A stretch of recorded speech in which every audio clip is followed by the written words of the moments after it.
दोस्तों, गौतम बुद्ध दुनिया को अहिंसा, करुणा और संपूर्ण विश्व को शांति का संदेश देने के लिए जाने जाते हैं। बुद्धा के दीन ज्ञान लोगों के जीवन को राह दिखाती है।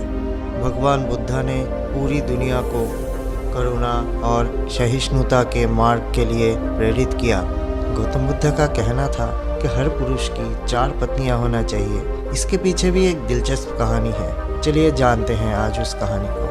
एक आदमी की 4 पत्नियां थी। प्राचीन भारत की सामाजिक व्यवस्था कुछ ऐसी थी जहां एक पुरुष कई पत्नियां रख सकता था। समय बीतने पर वो व्यक्ति बीमार पड़ गया और उसे अपनी मौत करीब दिखाई देने लगी। जीवन के अंत में वो बहुत अकेलापन महसूस करने लगा। उसने अपनी पहली पत्नी को बुलाया और उसे अपने साथ दूसरे दुनिया में चलने के लिए कहा। उस व्यक्ति ने कहा, मेरे प्यारे पत्नी, मैंने तुम्हें दिन रात प्यार किया, जीवन भर तुम्हारा ख्याल रखा और अब मैं मरने वाला हूँ। क्या तुम मेरे साथ वहाँ चल सकते हो जहाँ मैं अपनी मृत्यु के बाद जाऊँगा? उस व्यक्ति को उम्मीद थी कि उसके पहले पत्नी का जवाब हाँ ही होगा, लेकिन उसके पत्नी ने जवाब दिया, मेरे प्यारे पति, मुझे पता है कि आप हमेशा मुझसे प्यार करते थे और अब जब आपका अंत करीब है, ऐसे में अब आपसे अलग होने का समय आ ही गया है। मैं आपके साथ नहीं आ सकता। इसके बाद बीमार पुरुष ने अपने दूसरे पत्नी को बुलाया और अपने पास बिस्तर में बैठने के लिए बोला और उसने कहा, मेरे मौत के बाद के सफ़र में क्या तुम मेरे साथ चल सकते हो?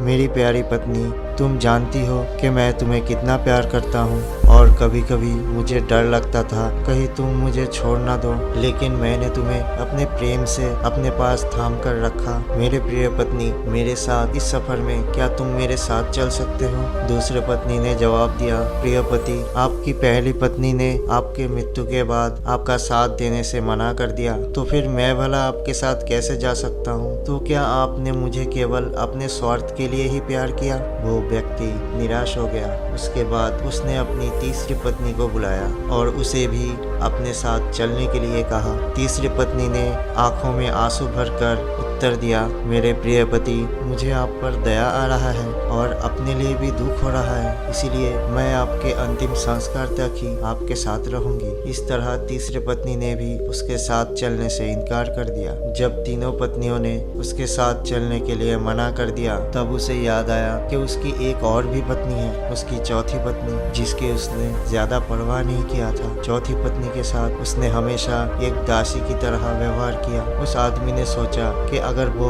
अब उसकी अंतिम सफर पर साथ चलने के लिए कहा तो वो निश्चित रूप से मना कर देगी। हालांकि वो इतना ज्यादा डरा हुआ था और इतना अकेलापन महसूस कर रहा था कि उसने अपनी चौथी पत्नी को भी बुला लिया और उसे अपने साथ दूसरे दुनिया में चलने के लिए गुजारिश किया। पर इस बार चौथे पत्नी ने अपने पति के अनुरोध को तुरंत स्वीकार कर लिया था। पति के अनुरोध करने पर चौथी पत्नी ने कहा, मेरे प्यारे पति, मैं तुम्हारे साथ जाऊंगी, कुछ भी हो, मैं हमेशा आपके साथ रहने के लिए तैयार हूँ। मैं आपसे कभी अलग नहीं हो सकती। दोस्तों, असल में कौन है ये 4 पत्नियाँ? इस कहानी का अर्थ समझाते हुए भगवान बुद्ध ने कहा कि हर इंसान की 4 पत्नियां होती है और हर महिला के 4 पति होते हैं और सिर्फ चौथे नंबर वाला ही साथ जाता है। पहली पति या पत्नी आपका अपना शरीर है। आप चाहे इससे कितना भी प्रेम करें, कितना ही इसका ख्याल रखें, पर मृत्यु के समय ये आपका साथ छोड़ ही देता है। आपकी दूसरी पत्नी या पति